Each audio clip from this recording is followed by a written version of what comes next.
Yo, man, what it do? What's good, YouTube? Welcome back. Nobody clean the fuck out my face, bitch. I'm a killer. Hit him with the mace, bitch. I'm the villain. Got your bitch on my dick, homie. We be chillin'. Yes, man, baby, welcome back to another video.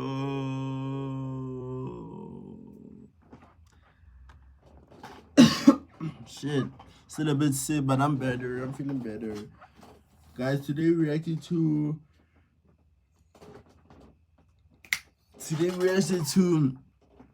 when a suspect is smarter than the detectives. You feel me? I don't know what this is about. I don't know what case this is on. I don't know whether this guy committed murder, treason, whatever that he did, we're gonna watch it, bro. We're gonna react to it firsthand. This is the very first time I'm watching and reacting to this. Let's get right into the video. Don't forget to like, comment, share, subscribe. Subscribe with the post notification button so you're notified every time I drop a video in the Big 25. And let's go. I'm not signing nothing. Okay. I've been through the system, but I know you have. I know you have. You're Jeff. not my friend. Yes, All you're trying to get is some stupid ass confession, and you're not gonna get one. On a seemingly Nice, regular man. evening in Smart. 2011, alarm bells began to sound itself in a local 7-Eleven. Okay. Reports of an armed robbery began flooding into the local police department. But upon arrival at the scene, so he's in for armed robbery. the suspect was nowhere to be found. After expanding the search, that's when it's assumed police heard commotion in a house nearby. And without any other leads, they stormed in, discovering a known heroin addict sitting inside with a gun. Without any other evidence, they arrested the man and brought him to be interviewed. Okay. This so-called addict was Jeff Pearson, the man who committed the robbery. And the following goes down in history as one of the only times a man single-handedly beat the cops at their own game. All that while experiencing horrific heroin withdrawals. This is what happens. So he's a The drug suspect addict. outsmarts the cop. The next 24 hours were captured on police cameras within the interview room. Okay. But conversely to most footage similar to this, it was originally uploaded to the suspect's own YouTube channel on the 25th of September 2011. This is the first sign of what makes Jeff a cult figure and a legend within the interrogation community. Jeff was held in police custody for almost an entire day, but all of the footage from the 3 interrogation sessions held barely 15 minutes. Given that robbery and arrest took place within the state of Georgia, the usual minimum sentence would be around 10 years imprisonment, ranging up to a maximum of life without parole. But it would For a robbery, niggas get 10 to life. Nah. transpire that Jeff wouldn't end up doing a minute of this time.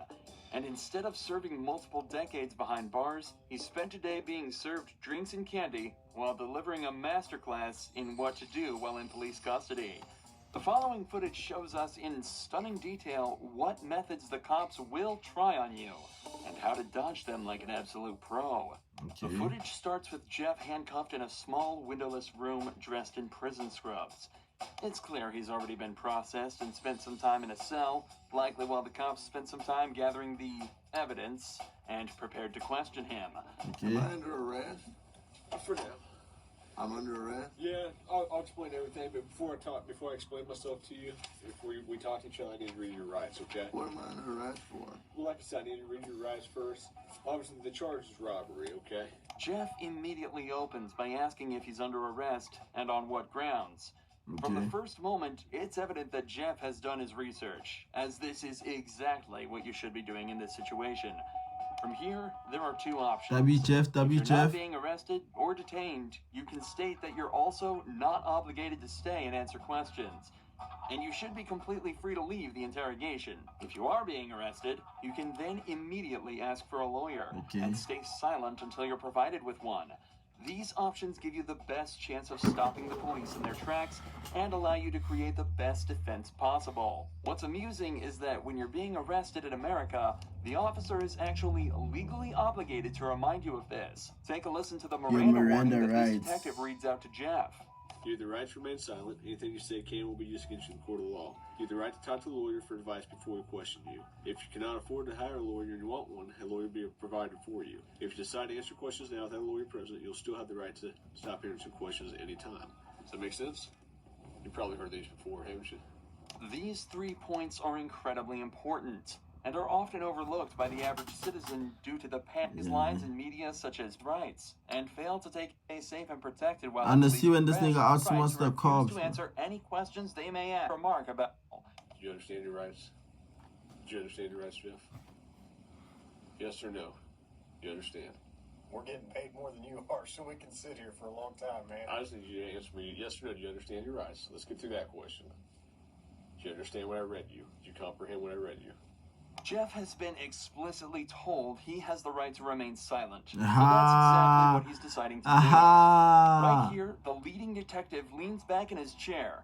This was meant to show that he's unconcerned with Jeff's silence, and that he can stay there as long as necessary. But body language like this usually indicates some form of unrest. It's clear that the detective knows that this is gonna be a tricky few hours for them. If you got something that says you didn't do this robbery, this is your chance to talk to us. Yeah. Good cop. No, usually I'm the prick. You look like the prick. I am. If it's dominance we're talking about, Jeff just took everything the cops had. Yeah, okay, bro, okay. I don't talk to you like That just lays my I stuff. don't want to talk to me at this point. I just want to know, do you understand what I read to you? So am I under arrest? Yes, you're under arrest. Get me back to the cell. I don't talk to you motherfuckers. Okay.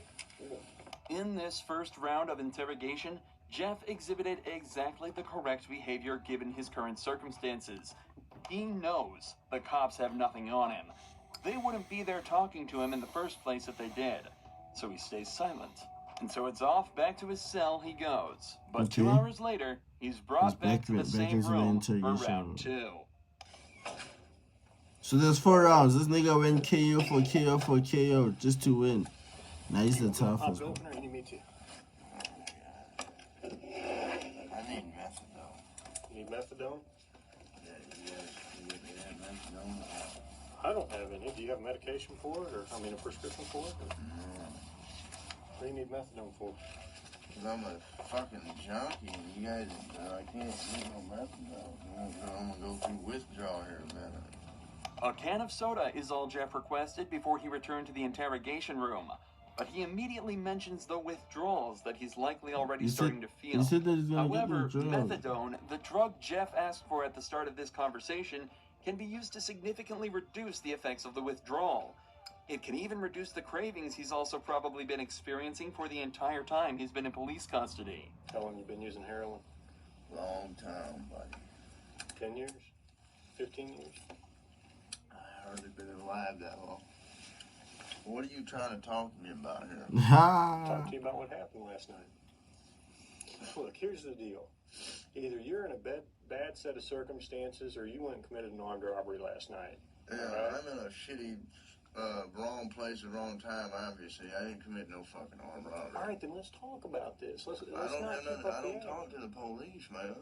Jeff is clearly through with the personal Jeff, you tough, gang. Now you the toughest, bro. Now you tough, bro. talk and wants to get back to the matter at hand. In his eyes, he's been arrested for something he didn't do and wants to get out of there as quickly as possible. Okay. I've been through the system, but I know I how know it you works. have. I know you have. You're Jeff. not my friend. I'm not your friend. You're trying to fucking get me. Or you're No, trying I'm not trying to get all you. you're trying to get is some fucking stupid ass fucking confession, and you're not. Time, Jeff, time, my brother. Exactly, because I I'm didn't do not trying to nothing. get a confession out of you. Okay, I'm gonna tell you, I didn't commit no armed robbery, and y'all ain't got no fucking evidence saying I did. Let me go. All you did is find me sitting in my buddy's house because my fucking buddy's dog's going ape shit. I go outside, there are cops everywhere, and they spotlight me. They say, "Come here." I said, "What's up?" They search me. They ain't find Hang on. nothing. What's Let up? me read this. No, Yes. because I'm not gonna sign it. You don't have to sign it. But let me read it for you. Okay? I'm not signing nothing. You don't have to sign it. The irony of this cop Bro's saying smart, he's bruh. not trying to get Jeff while he has him handcuffed in an interrogation room questioning him is very amusing. But even through all this, every part of what Jeff said here is so perfect, it almost sounds rehearsed. It's an incredible display of personal legal defense, and is even more impressive when you layer it with the fact that Jeff is almost definitely starting to experience withdrawals. I also want to highlight the point Jeff made about how cops are simply trying to force a confession out of him. One of the main techniques used in these interrogations is the Reed technique, developed by a former cop and psychologist in the 1960s after he extracted a confession from a man accused of murdering his own wife. Yeah, right.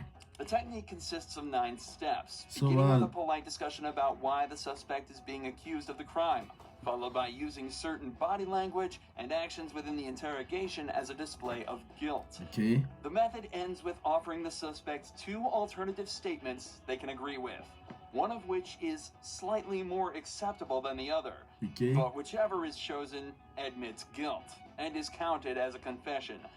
This method forces the suspect into a corner and is exceedingly good at extracting false confessions from innocent suspects. In fact, the original case that technique was formed around fell apart after discovering that the man, in fact, did not kill his wife and was tricked into giving a false confession.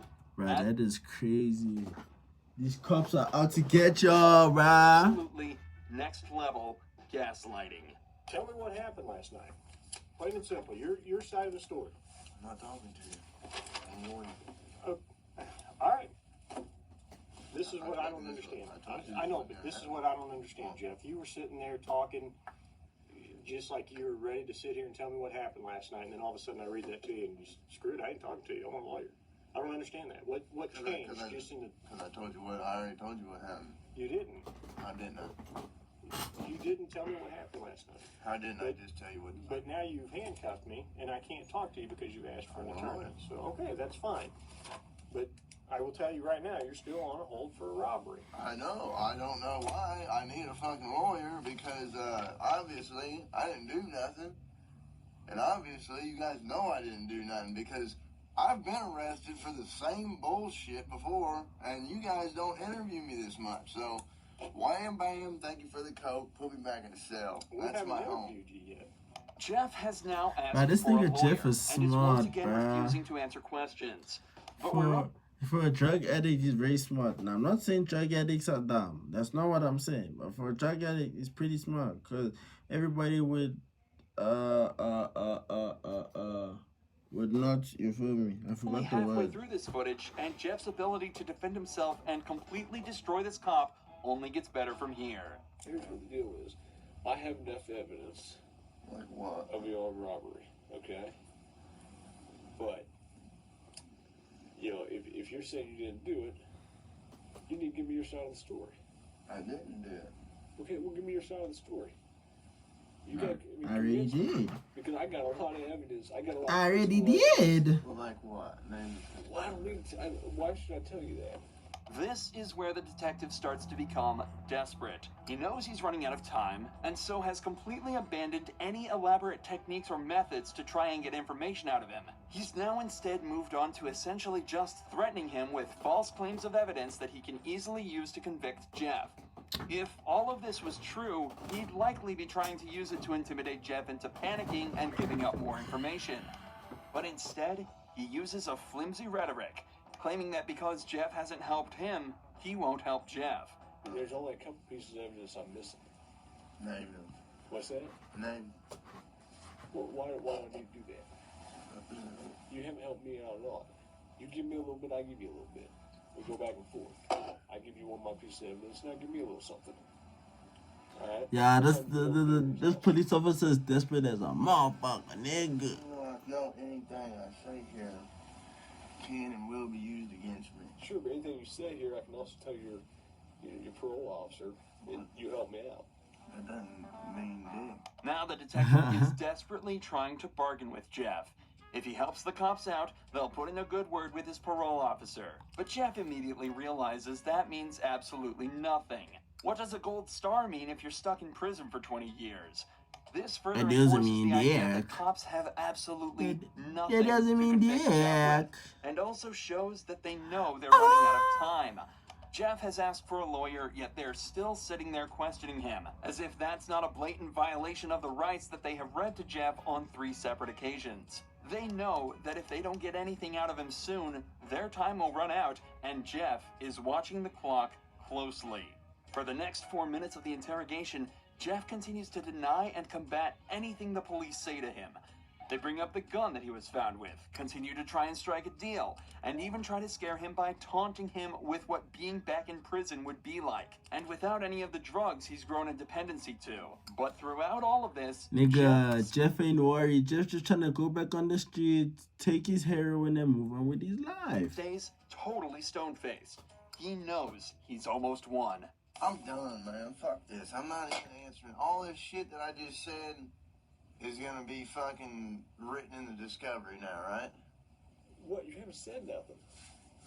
I mean, every little stupid thing that you've asked me, dude, is gonna be in the discovery. I'm not even gonna do discovery. The prosecutor is. Okay. So, you halfway know the system, how things work, you halfway don't. Am I right? I half-ass know Yeah. that the only reason I came up here is to get a fucking Coke. Okay. And I got it. But now I want a Butterfinger. But that's not gonna happen for a while. What, the Butterfinger? Yeah. Why not?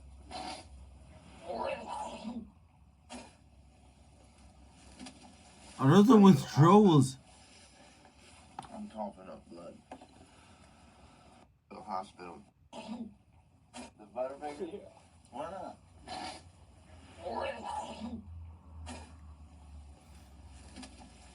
I need to go to the hospital.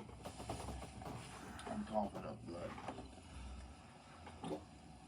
Let's go to the hospital. For the last few hours, the police have been questioning a man. Bruh, who is those are clearly withdrawal insane, symptoms from doing denying him heroin. access to the legal prescription drug that would help him deal with his issues, and questioning him repeatedly on a crime for which they have no evidence for. All the while, Jeff dealt with this as casually as possible, asking for sodas and chocolate bars. Jeff knew misspeaking at any point could lead him down a slippery slope, so he exerted his rights in the perfect way, and 12 hours later, it's recorded that he was released from custody and sent on his merry way. It's also reported that, from here, Jeff began to turn his life around. Oh, at He's least, off heroin, and now spends his time uploading to the same YouTube channel the footage from this video was uploaded to. He makes music, and even gives extra tips on how to avoid the police's tricks. Nah, at least he's off heroin. Yes, as brother withdrawals are. Oh! Yeah, man, don't forget to like, comment, share, subscribe. Subscribe with the post notification bell so you're notified every time I drop, man.